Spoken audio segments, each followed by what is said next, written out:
and welcome to the Key Forge Premier League hosted by the Crazy Killing Machine Network. And this is Jupiter Sacadura from Manlius, New York, and I welcome you to a match tonight from Group A between MikeFuni, who is 0-3, versus the 3-0 juggernaut Rodion. Rodion has not dropped a single game in this league so far, and he's like been on a very hot streak. So we'll see if that continues today. But let's not waste any time as these guys are already waiting in the lobby and they're itching to get to fighting. So let's take a look at their decks and who they are. So we have MikeFuni from Albany, New York, in the United States, part of Team United Archons. I know that team; they're pretty good. He is. These are the three decks that he's bringing to the table, and the deck that he is going to use today is no shocker that it is X Peters Penply Meaningless Adept. Again, this is a wonderful control deck. Takes a little while to get moving, but it has all the tools to really just interrupt and interfere a game. Mike rarely loses game one with this deck, so it'll be interesting to see if he can navigate past the juggernaut that is Rodion. Rodion is from Brazil, no team affiliation, and he's been tearing through this tournament with Guinevere Phoenix Robotica. And this is the deck he's been using, and he's been hot with it. It's an AOA deck, and it's just been like hosing people and doing really cool things. And it's not a traditional like Ganka deck or anything like that. It's just a solid play good things and play smartly with lots of speed and lots of pace kind of AOA deck. So with all that said, let's go to TCO and we are going to basically get in the lobby and we are going to do this the right way. We are going to let these two guys duke it out while we watch and learn from the masters.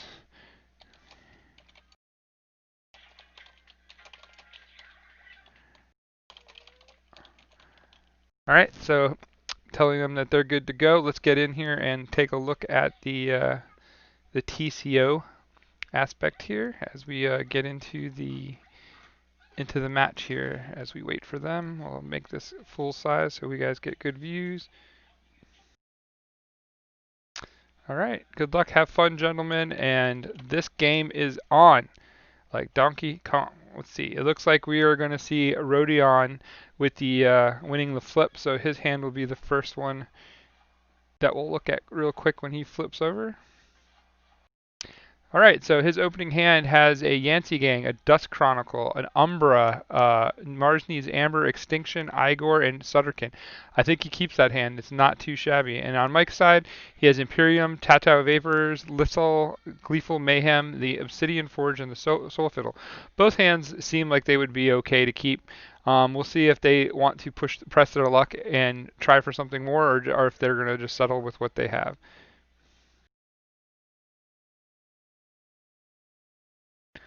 Okay, so game on. Professor Sutterkin to the board, saying, "Deal with me now, or never get to play a game again." And Mike does have an answer with the Gleeful Mayhem, as he populates the board now with the Obsidian Forge, the Soul Fiddle, and the Lithal. Mike not overly worried about any kind of artifact control here, because the only thing that really hurts him is to destroy them all, which is currently not in Rodion's hand, but. Showing his artifacts early is showing that he's going to live with that consequence, and he wants to basically cycle through his deck as often as he can. Rodion is always slow to go, but once he makes up his mind, he goes to the board fast and hard. So I wouldn't be surprised here if he's not in shadows and he doesn't actually push his shadows advantage here with the Dust Chronicles and the Yancey Gang and everything else. We have a disconnect. That's why he's taking a little long. Okay, there we go. We're back in. All right, so there's the Dust Chronicles, the Umbra, and the Yancey Gang will come in right behind the Umbra, as expected. Going back to Mike's turn, I'm thinking here he's going to push his Logos advantage, and he will probably try to just get some stuff archived, right? Get it out of the way, like the Harbinger maybe, or if he wants to, like if he thinks the board is going to get out of control, maybe he goes into Obsidian Forge Harbinger turn, where he can like just wipe the board using the Obsidian Forge with the Harbinger. But it looks like he's going with my flow and deciding that getting some Tata Vapors in action and getting some stuff in the archive is better than overcommitting to the board this early just for 2 creatures. So we see a turn where the Edai and the Tata Vapors archive 2 cards for Mike, and those 2 cards are Interdimensional Graft and the Axiom of Gris, which are both pretty viable cards, pretty decent. We'll see what happens going forward. So we go back to Rodion's turn, and Rodion has some choices to make here. I'm guessing this is the Logos turn, as he's going to want to get more value out of those Igors and get deeper in with it, and put the Director ZYX on the board to get some movement on his deck. Looks like he agrees. See what he pulls, what he's able to snag with the Igor.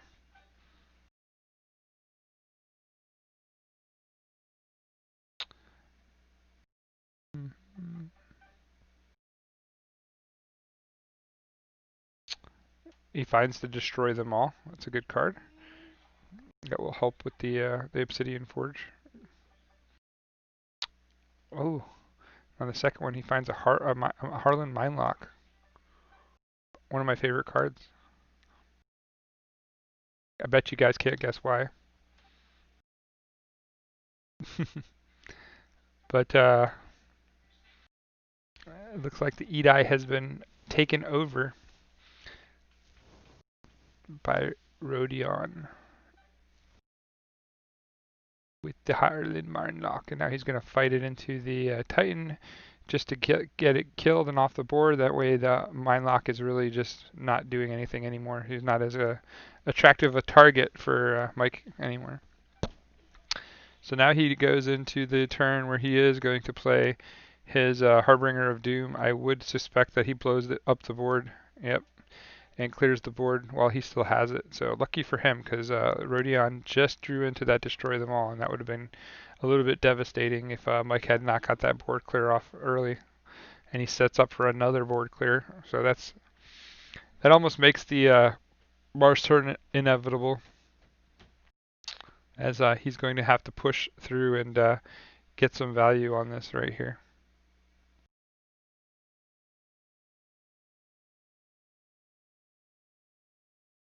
So here comes that Mars turn. Gonna play the Destroy Them All, take out some stuff.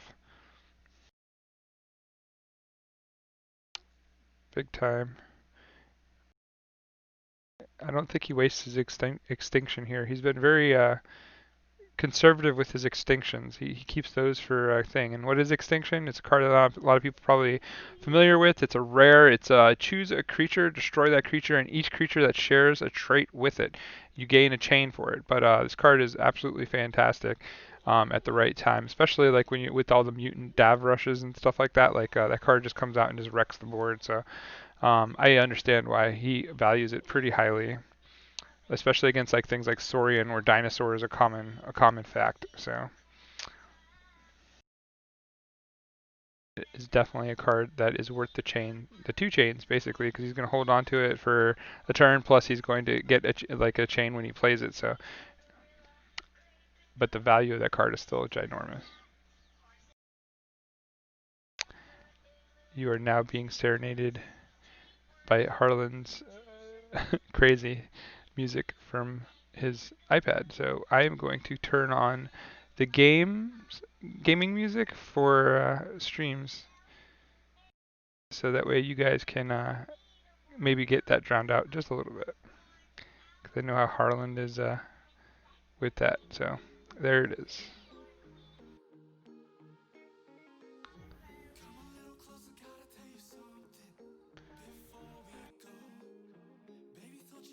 There's a song with a little bit of Spanish in it that is almost like Portuguese.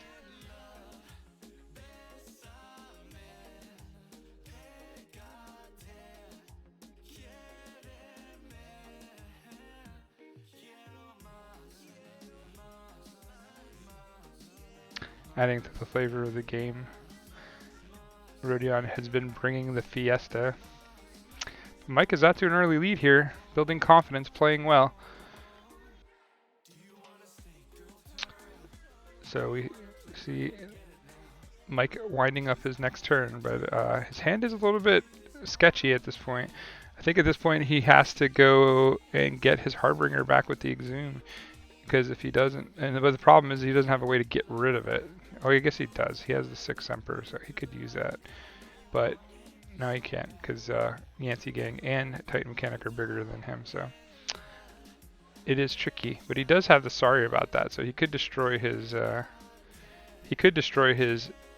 rekindled Harbinger with the Sorry about that, gain an Amber and wipe the board. But that's a 2-turn play, and it's not going to be before he gets some value off of this Sutterkin. So there's the Misery Exploit. There's the Exhume. What is he exhuming?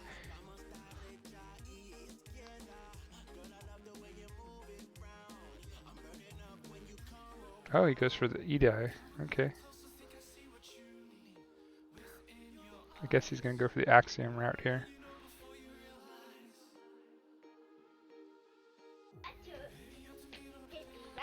Oh, nice. He's using the Soul Fiddle to keep it off.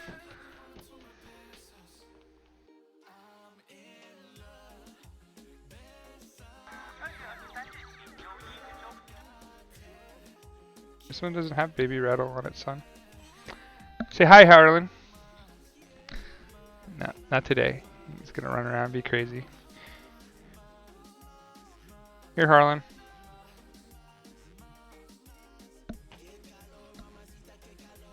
Alright, so now that we've had our first Harlan commercial, we will move back into this game. Alright, so Rodion had a big turn here where he was able to get some advantage using these Logos plays.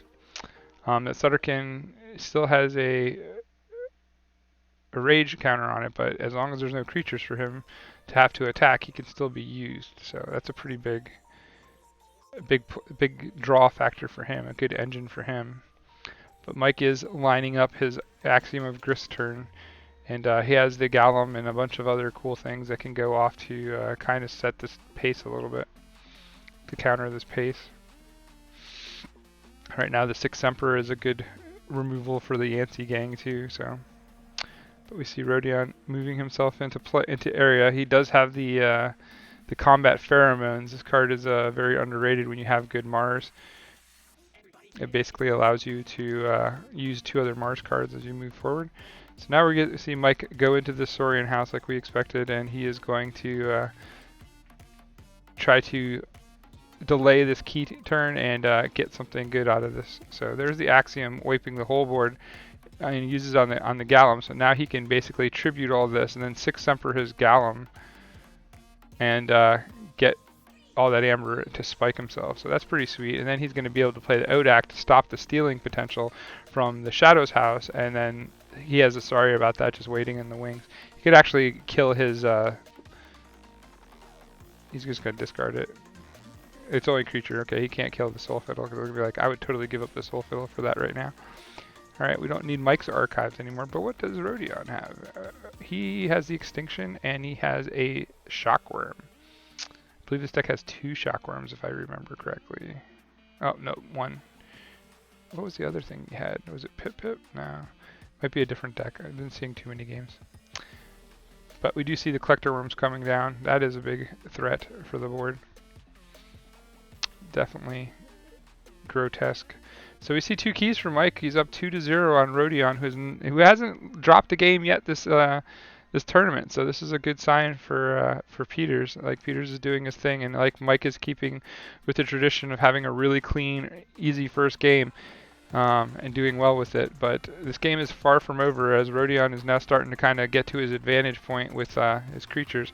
That Combat Pheromones lets him go into Shadows and still use his 2 Collector Worms to clear the board up. So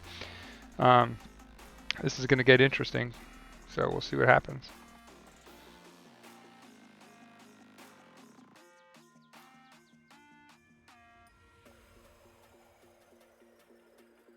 Let's see how he's going to try to max out this value here. I could even see him going on Mars turn, and then just like playing the Texel Beam Buckler to shoot the daughter and just fight the Jargoogle to get that card out of play that's underneath it, and then go Reap and just kind of set up. but instead he is going to take the Shadow's turn to put damage on both. He's going to play that Miasma for value there, just for Amber value. Play the Ronnie to get himself to 6, put Mike back down to 1. I guess the Subtle Maul is coming, as he probably looks to also combat Pheromone and eat both of those critters with the Collector Worm, I would assume. See him thinking about it.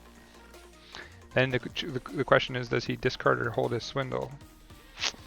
Swindle is a relatively not great card. Like, it's not going to pull things back in for you if you have to take a whole turn just to steal 3. Usually your opponent can out-reap that, but sometimes it does come within, like, have a certain value to it. So it'd be interesting to see what his choice is here. He has a couple of different paths still in this turn that he could take as we keep moving forward in this game. We're on turn 9. Coming up on 15 minutes of game played. This is like a have nothing to lose kind of game for Mike, so he should be loose and it should be pretty easy. He's 0-3, like he doesn't feel like he has a chance to make top 4, even though Group A is a hodgepodge of rocks, papers, and scissors as far as who beats who and who beats what. So,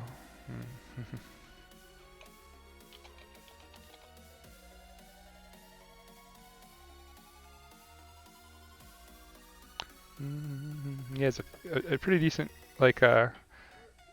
choice to make here, like a pretty complex choice to what he wants to do. So. We see the Subtle Maw, which is the obvious, and he does hit the interdimensional graph. That's kind of big. So here comes the combat pheromones, and we're going to see the worms eat the 2 creatures here. I'm assuming. Nope. He's going to reap with the Zixel Shockworm and use the Collector Worm to reap. Okay. I guess he thought that these creatures were not important enough. Interesting decision. But he's undefeated, not me. So I guess technically I am undefeated because I haven't played a single game, but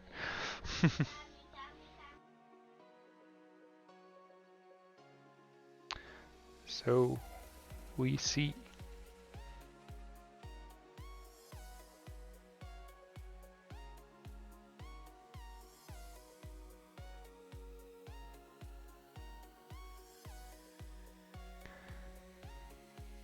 So we see Mike thinking over his turn here as he tries to figure out what he wants to do.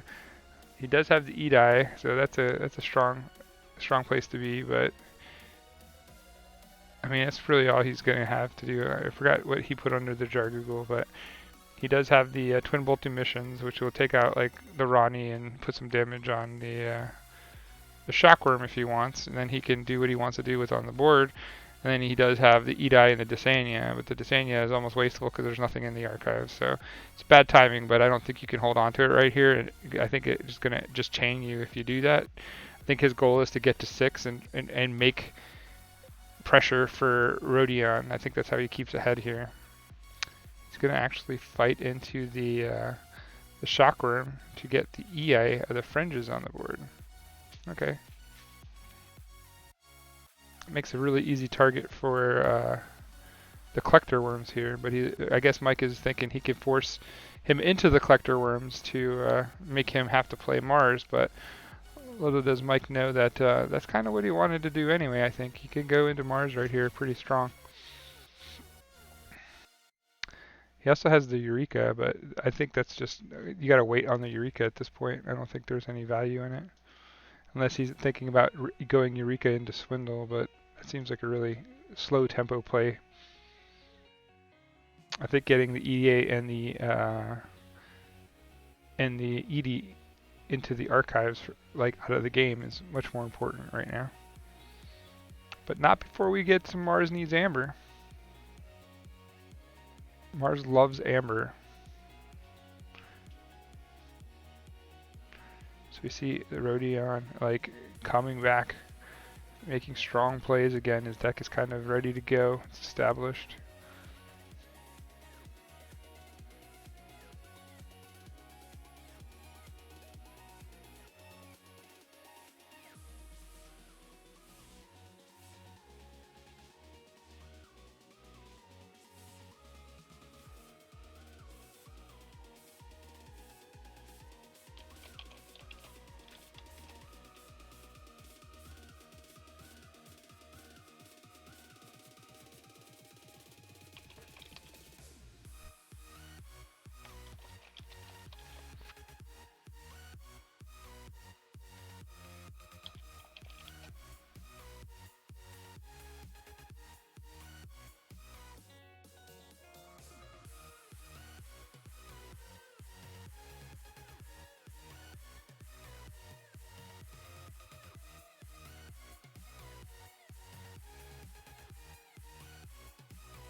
So the question here is Desania, like if the cards are in his thing.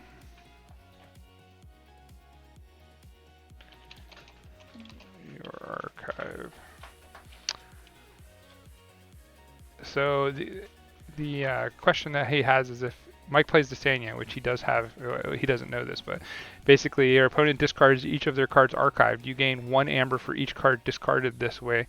And the question he's asking is if he collector worms and eats these 2 creatures, will Desania still trigger and get 2 amber? And my ruling and my idea on this is yes, because the cards are still being discarded from his archive, and it's not a when they go to the graveyard effect. It is when they are actually being discarded. So that.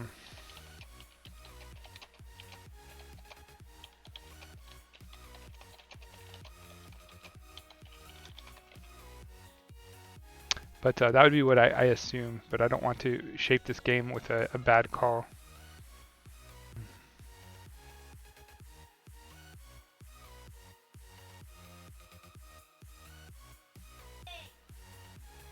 But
so there we get through that issue.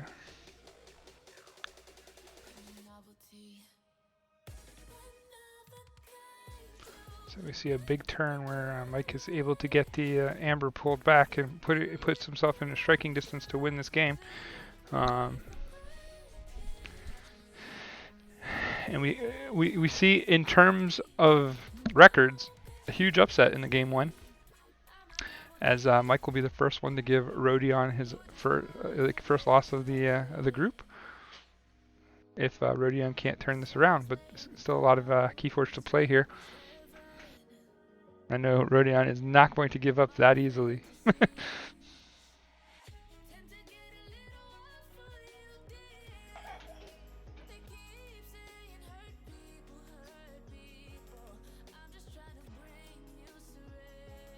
We're going to see the swindle here. Yeah. Makes sense to just give himself some breathing room. He has the helper bot too, so he can get a better value turn off the Eureka and the extinction. Like there's a lot of, he still has a lot of game left in this. But if Mike finds a way to spike his amber, could be over. Chooses not to pull that Desania out. He's still waiting to see. He's kind of baiting him almost with the collector worms to put more into the archive.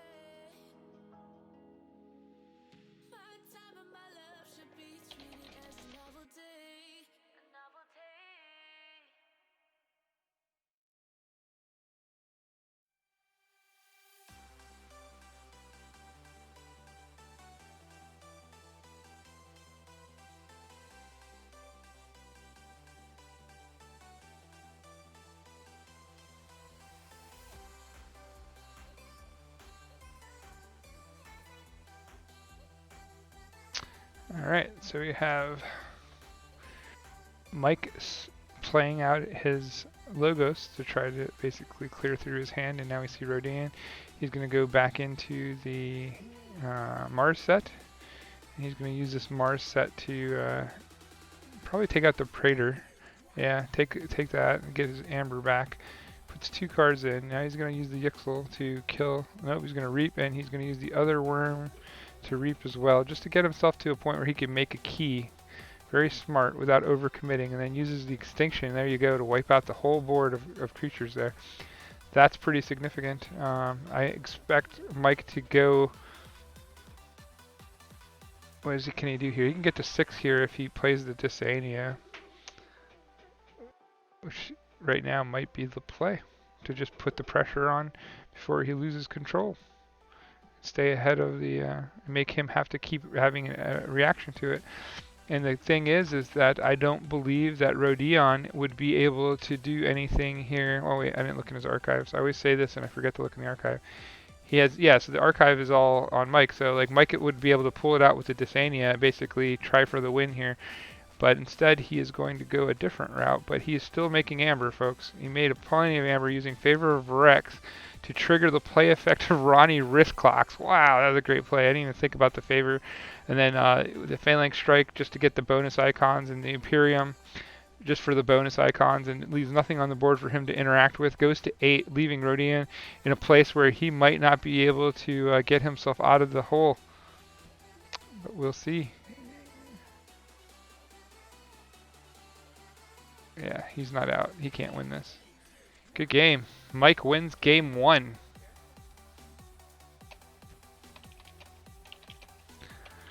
So we have learned that there is kryptonite for the Brazilian Nightmare. There's kryptonite. Like Mike was able to pull game 1 away from Rodion, but now Mike is giving Rodion a very superior deck to play, and it'll be interesting to see how well he plays it, because it is a very hard deck to play. I used to own it, I know, but at the same time, I think that it will be interesting to see like just exactly how well, or like how, you know, skilled Rodion can play a deck of this level, like first time go, right? I don't know how much he actually put into prepping for this, but it will be an interesting dynamic, I think. So I'm trying out my different cameras here to see if they both work, and they do. So that's a plus. Like, and I can actually do look arounds and stuff to be super annoying. All right, so as we wait for this next game to thing.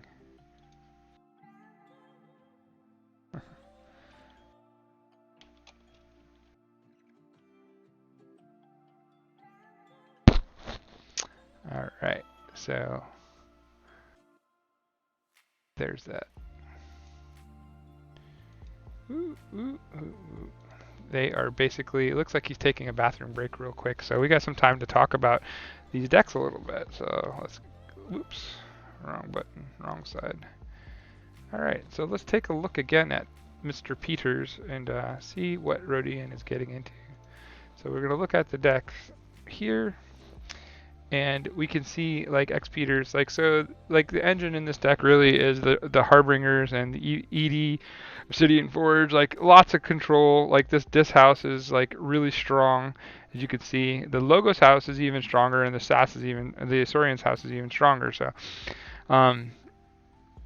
I don't know. This deck just has a lot of good stuff in it, right? Like it's just an all-around super powerful deck. Has lots of good things in it. Amber control through the roof. Has ways to react to you. It has ways to basically play your deck for you and make you get into spots where you have to basically work your way out of. But like they're all just basically really good cards. Like the worst card in this whole deck is probably. You could argue the Babbling Bibliophile, which is still not a horrible card if it lives. It's just not going to live usually.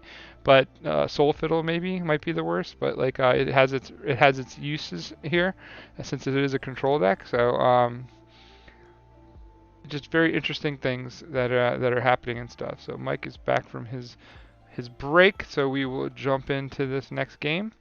We'll get to the big screen, and we will move myself off of the.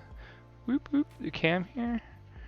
And we will watch Mike and Rodion in round 2.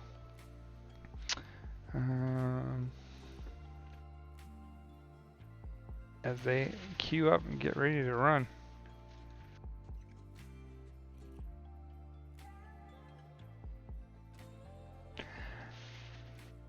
Mike asked me how much time was left, and I really don't know, so I said 57 minutes, because I know it was in that area.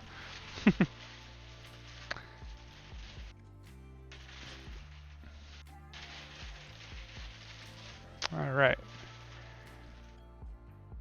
So we await the commencement of game 2 of this best of 3 series with Mike up 1-0, and now Mike is driving the Guinevere Phoenix Aerobatica, and we saw he got a good example of how this deck plays, and it definitely has the speed. I think he got a hard mulligan for the Eureka here. Oh yeah, so Mike is asking if Rodion wants to go first or if he wants to let Mike go first. Alright, so they're going to remake. So Rodion definitely says he wants to go first, which is definitely within his right, since he did get beat the round 1.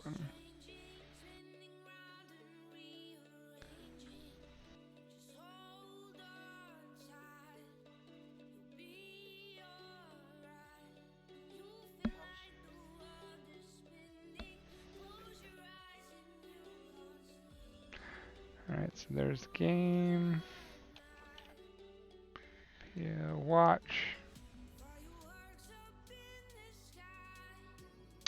And we are going to move into this game again with MikeFuni still winning the coin flip.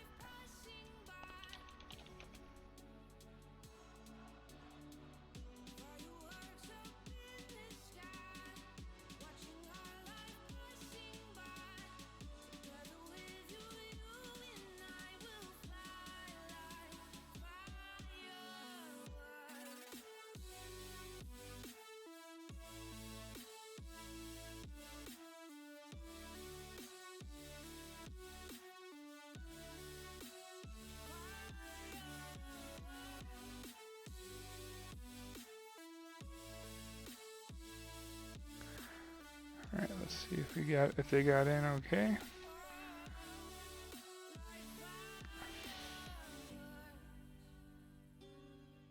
Are we 0 for 3?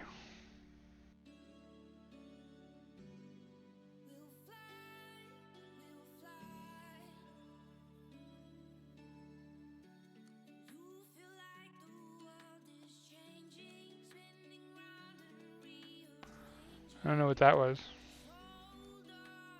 That was weird.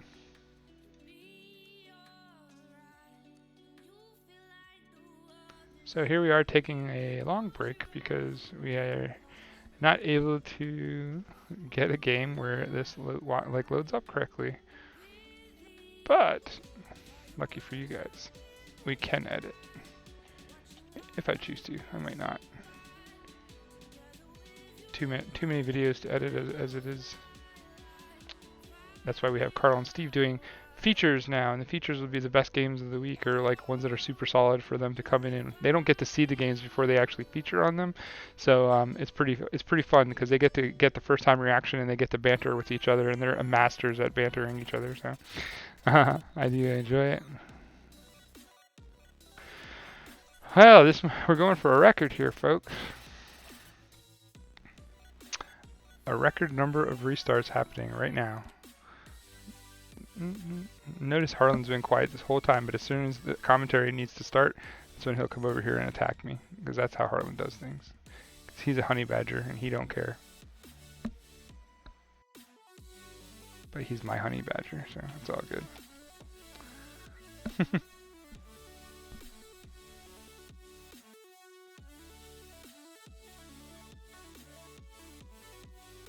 Can we get a win?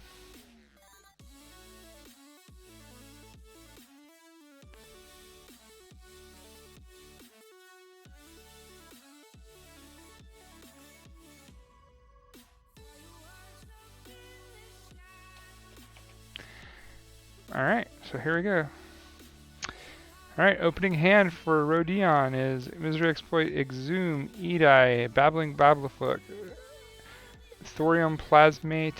Sorry about that, Imperium. I think he reshuffles this. That's not a great starting hand there.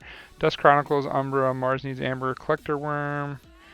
I, I was liking the hand that he had, but I guess he didn't like it. So he ended up getting almost the same stuff back, but he got a Think Drone and Oubliette instead. So Mike was quick to mulligan there, and I think Rodion has to mulligan as well. I don't think that hand is one that he wants to come out starting with, but we'll see. It looks like I was wrong. He does like it, so he's gonna hope the bibliophile can stick to the board, so maybe he can use it next turn to get more engine going in this deck.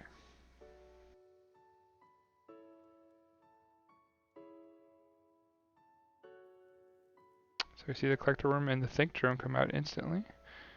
Lots of value there on the Mars side.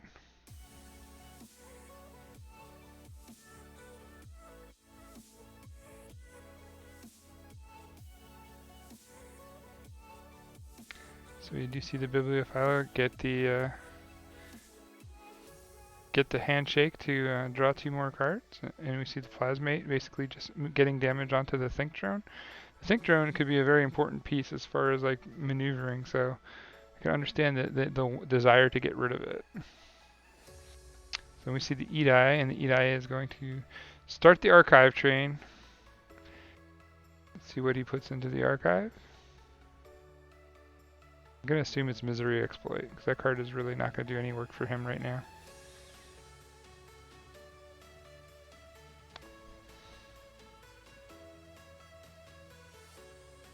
Oh, he goes with Exhume instead.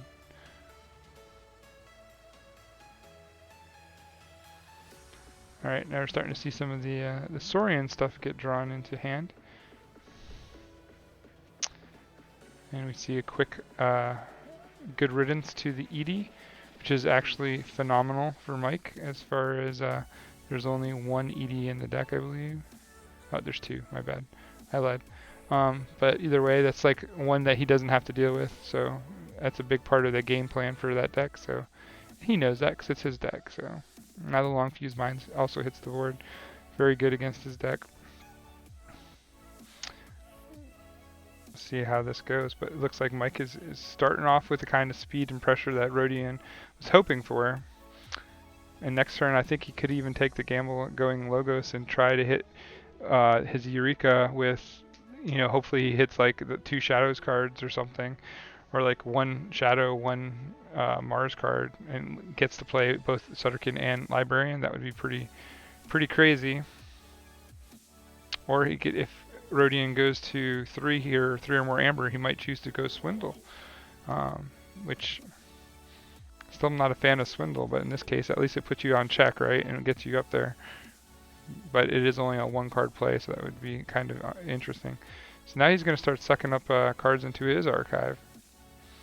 Takes the Dysania, so he doesn't have to worry about that card anymore as he archives things. He's going to probably archive his Think Drone here, I would think, right?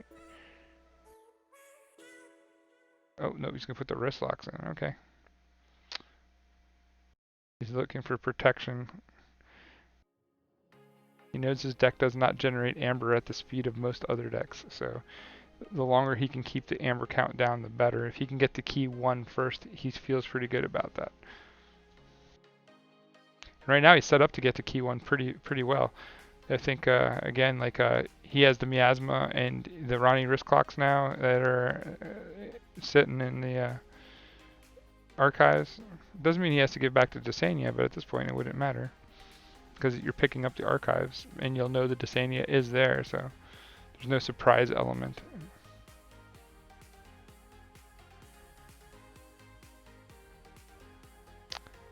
As we see Rodion taking his time trying to figure out what he wants to do here. Like, he's got some issues as far as like he just doesn't have a lot of stuff on the board. So it is tricky. I could see an Axiom of Grisk right here on the Bibbling Babble file to kill the board. leave the battle file out, and then come in with the ODAC, which will prevent the stealing. Then you contribute, bring back all the amber, and play that onto the ODAC, and then create like more scenario, like more amber with the favor of Rex.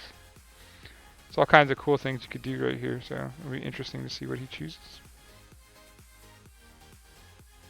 And then he does have the Imperium to finish it all off and get warding on everything, so interesting. Here's the power of the Saurians here.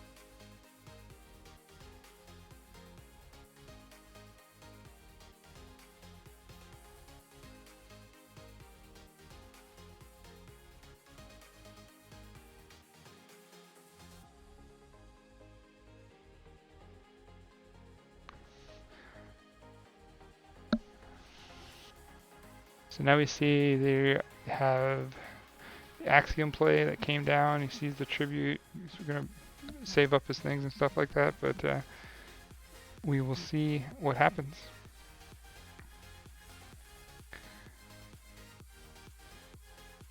We'll see how Mike responds to that. He went from trying to push a key out to having the brakes pumped hard and Rodion going to 8 amber.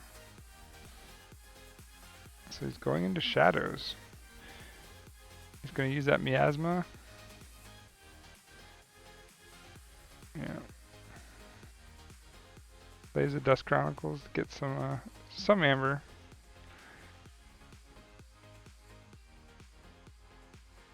I think that could have been a little bit of backwards. I think he could have gotten a little bit more value if he was able to go into Logos and try to at least get some more cards drawn and more stuff put into his archive. But I get the idea of just stalling the key at one turn is pretty big.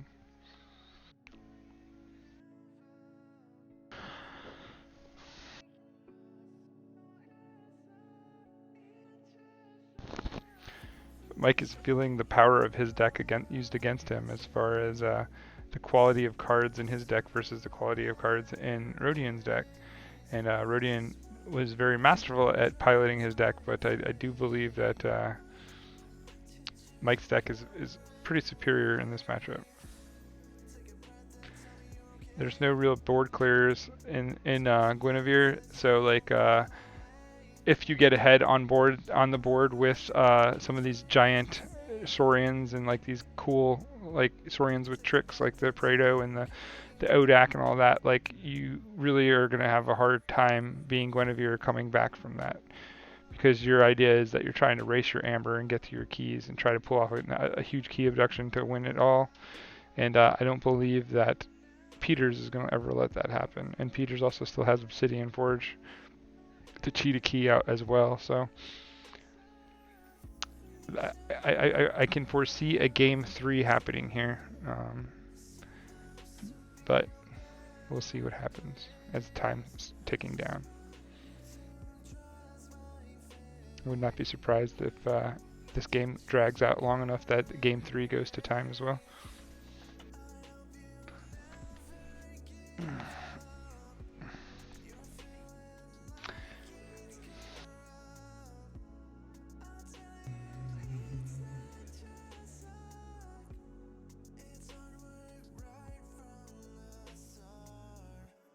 So Rodion does get to his key first, which is a plus. It definitely is an encouraging sign for him. He does have his ODAC fairly well protected here, and he can come back out right now and add some more like stress to the board with being able to play Praetor and then use the Phalanx Strike to double shoot the Titan Librarian and just get it off the board. Okay, Mike is going to concede here at 48 minutes because he knows he wants to go to game 3 with his deck.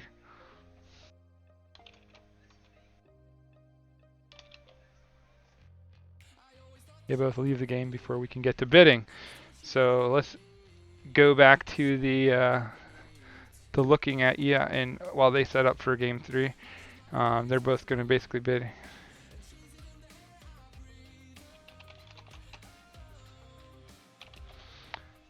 So Mike will get basically the bid of 0 on his deck. Rodion will get to bid first, and then Mike will choose whether he wants to go first or second.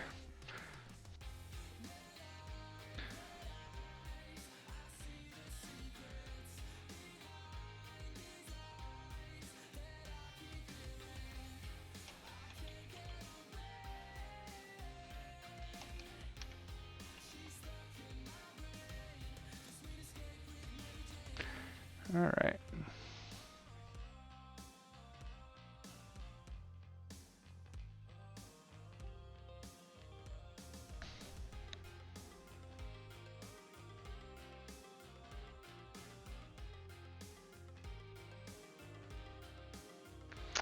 So we wait for them to set up and get into this mode of bidding, and we will see how many chains does it take to get X Peters. So far, there have been 2 games in the league that have gone to 12 chains, and neither one of those decks have won. So 12 is insane. 9 seems to be the number of chains that most people can pilot to somewhat number of somewhat success. So, but anything above 9 has not been very great. But in this matchup, I wouldn't be surprised to see the chains get that high, just because. So Rodion goes right to 6. Mike follows with 7. I'm guessing Mike really wants to pilot his deck here. Rodion goes to 9. See, these are good bids by Rodion. He's putting them at the threshold limits of where the decks are questionable. So Mike takes 10. Will Rodion push to 12 or 11? That seems like now we're getting into an area where you could be, if you low roll with that deck, you could definitely get hurt. So Rodion has some thinking to do here and see if he comes back with more chains and how many chains he thinks he needs to come back with. Do you push to 12 here and make Mike have to go to 13 to get his deck back? Because Mike definitely has the knowledge of how to pilot Peters, but how well can he pilot it? That's the real question. And I still think that if Rodion's deck comes out with Eureka, I think there could be a lot of things. Okay, so Rodion gets the deck at 11. And he gets to go first. Is that something Mike wants?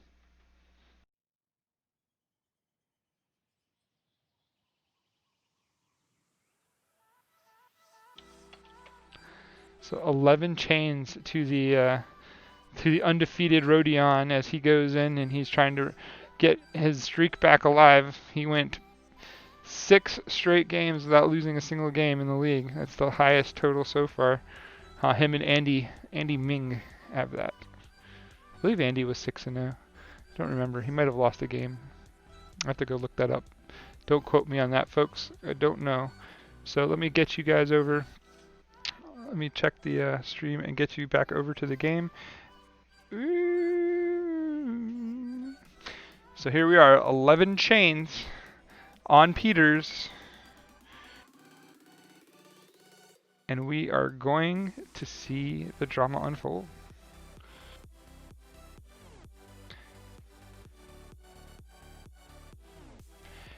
And quick plug, we do have an event coming up soon for the Keyforge Premier League.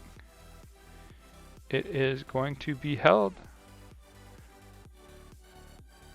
I'm getting to it now because I don't want to misread it to you. But it will be held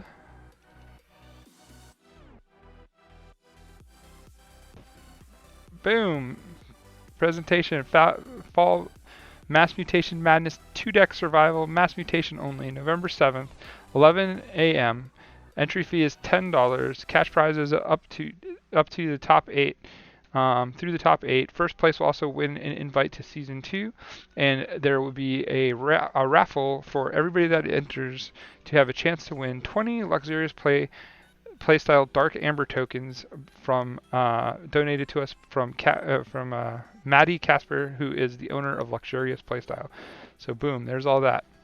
Sign up, get in there. We've got a good amount of people already signed up, and it looks to be a fun tournament. And you can get qualified for Season 2 and seeing get into this league and start to earn your trophies.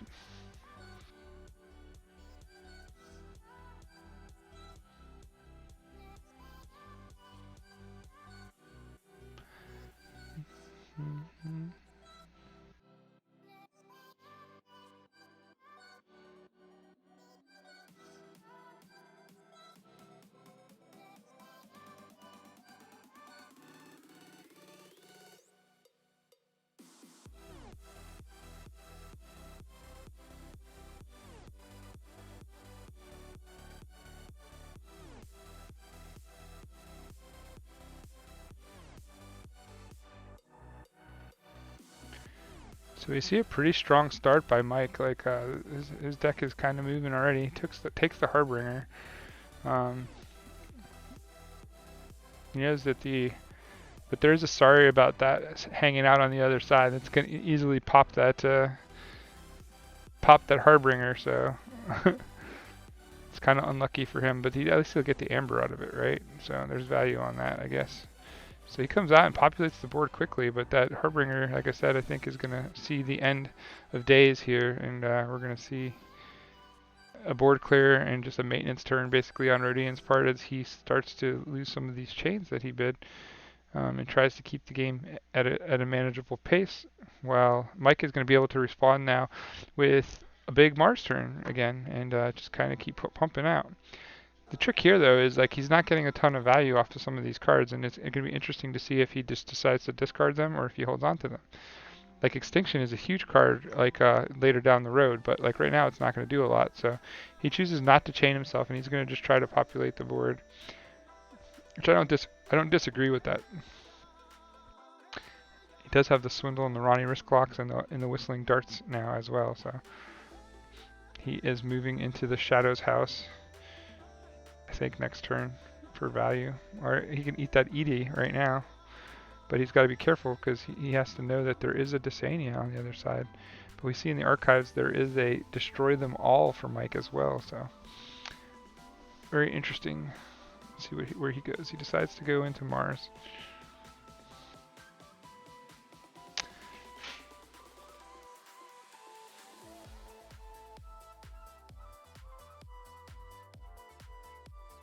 He's going to deal with the Edie. He's going to try to push his luck to 6 and see what he can get out of that. I like the speed that Mike's deck is coming with right now. Where Rodion's deck is coming with, the one that Guinevere is looking strong. This is a good start for her against this Peters deck, and if he can maintain this pressure without getting stung, like getting beat too bad, like he has a great chance. Like Rodion is just now getting to 6 chains, so like he's getting down to 5 chains, so it's pretty big setback that Peters had there, and it was. But if there's a deck that could overcome that kind of setback, it would be Peters. But I think if he can get back to 0 chains with only being back a key, like 1 key to 0, I think he has a chance. But I think if it's anything different, it could be bad for him. And he does draw the Tribute. Tribute is big, but the key is made, so that is huge. So does Mike just take a Swindle turn here? It'll be interesting to see if he wastes a whole turn on Swindle. I think that would be a mistake at this point, as I believe that maintaining pressure is much more important right now.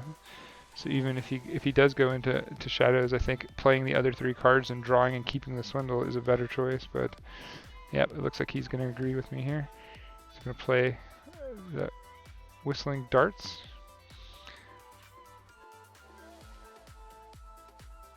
Oh, this pause makes me think that he didn't really think about what he was going to do here. Alright, there you go. Discard the Swindle, he could. Nope, he does not. Chooses to hold on to it for a bailout. Giving up a whole turn for 3 Amber and like not really being able to affect the board just seems like Swindle's rarely ever going to be great for somebody. It definitely delays people, but I don't know how good it actually is. So.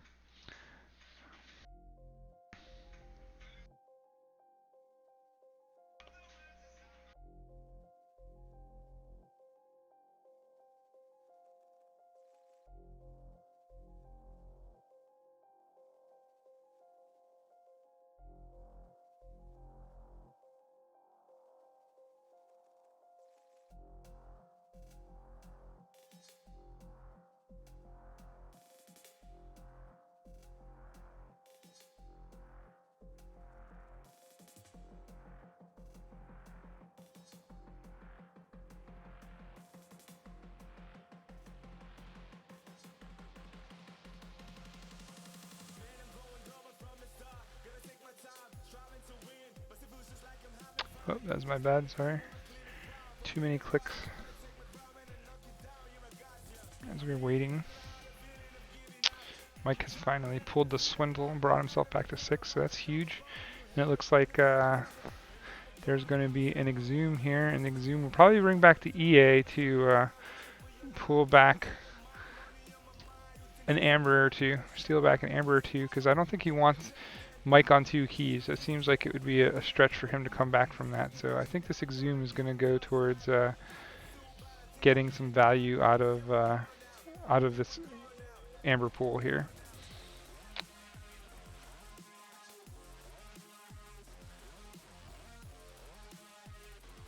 No, he takes the Edai instead.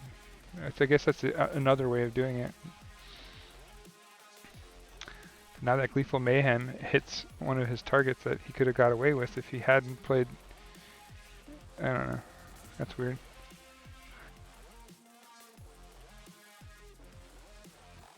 Gleeful Mayhem doesn't even touch the Collector Worm. That's crazy. Collector Worm's so good. So he decides to pitch the Gleeful Mayhem instead to try to draw more cards, and he does draw into the Tribute, which is big. Oubliette is here again, though, right on time for this Edai, so this Edai is going to feel the purge, I believe, at some point. Oh, he's going to get rid of the Obsidian Forge now to protect his board state. Oh, no, he went Logos, though. Why? Why did he pull his Archives? Weird. Unless he's sensing a Dysania, I don't know. Archives are empty now, but we see double Tribute on the other side. If he had a 6th Emperor, this could be dangerous. This game could turn around pretty quickly. But again, Mike is up 1 key to none, and I think that getting to that 2nd key before these 3 chains runs out could be the difference.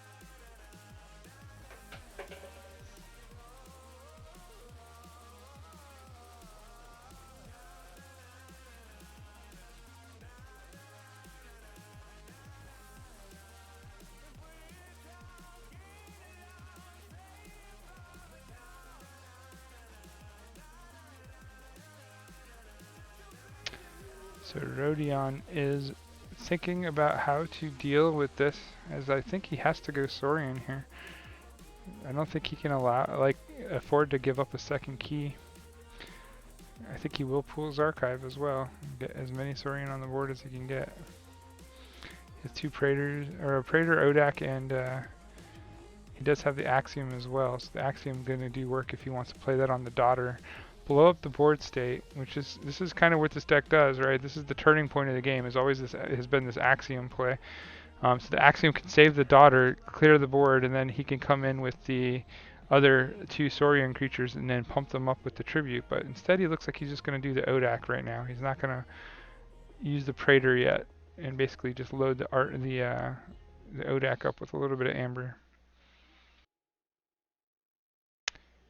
It looks like he's choosing not to give the extra Amber, as he doesn't want to add more Amber to Mike's pool, just to take 2 Amber when he knows that there's potential for bad things to happen to that Odak. Like getting eaten by a Collector Worm.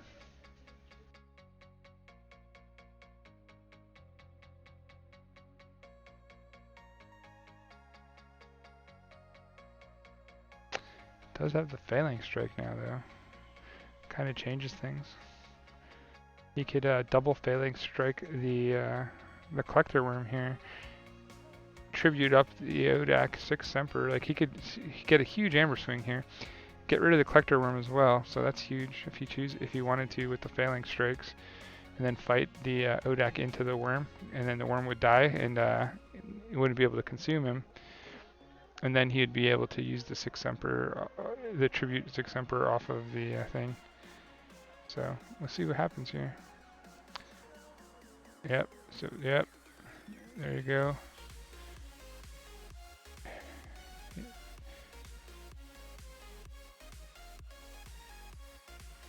Interesting that he didn't choose to kill the Collector Worm.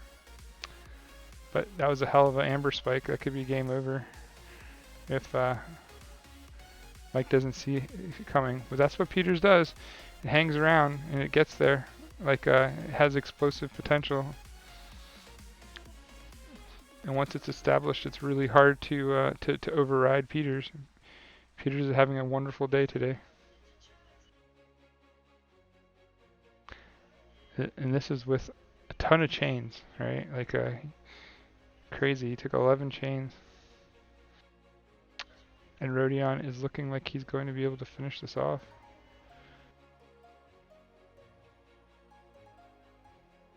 There's key number 1 from that pool. He'd have to get pretty unlucky here.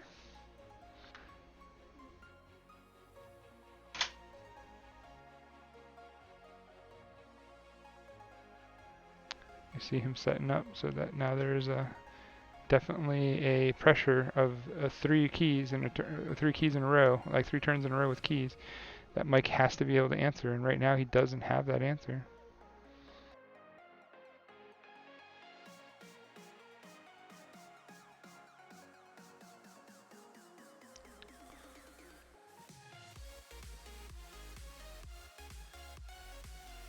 There's the Eureka play finally.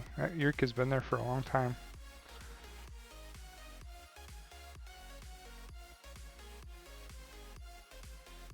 And he hits the standardized testing in the Igor, sadly.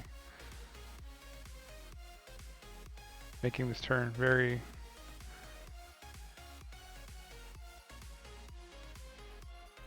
less efficient, I guess.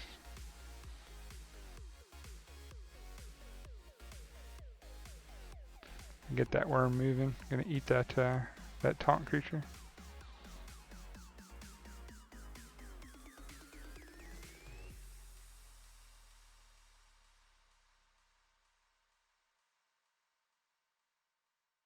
There's key number 2.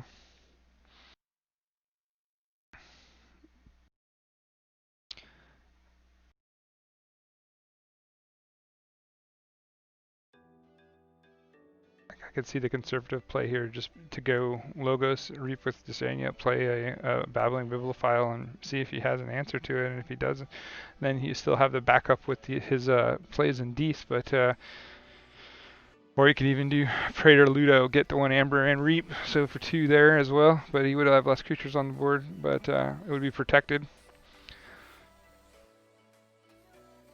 2 Amber would definitely put the game out of reach.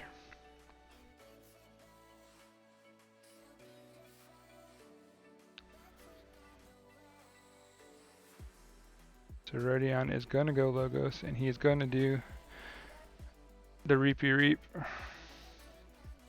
He goes exactly to 6, as the Yancey gang is dead, and that makes it harder for Mike to have an answer.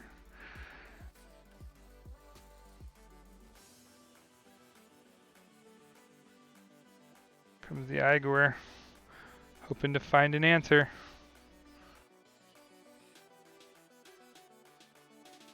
Sutterkin, Harlock. Nope, this game's over, I believe. Game is over. Peters has had a dominant day. Oh wait, he still gets a chance. He can Reap here and draw 2 cards. See what he gets. No answer.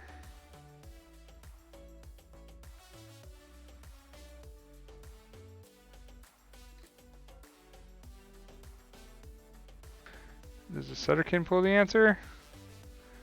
Got a poke, a Eureka, and a standardized testing? I don't think so.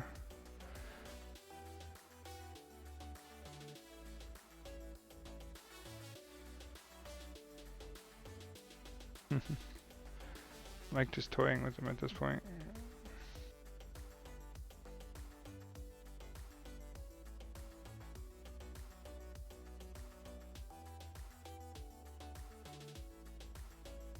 Kill his own creatures. Rodion has won the game. Back on a 2-game winning streak. Good games. Well played.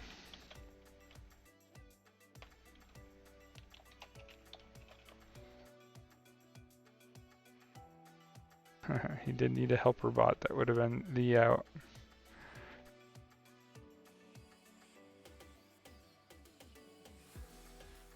Drew a lot of cards looking for the helper bot, so it makes sense that he was trying for that. It makes good sense.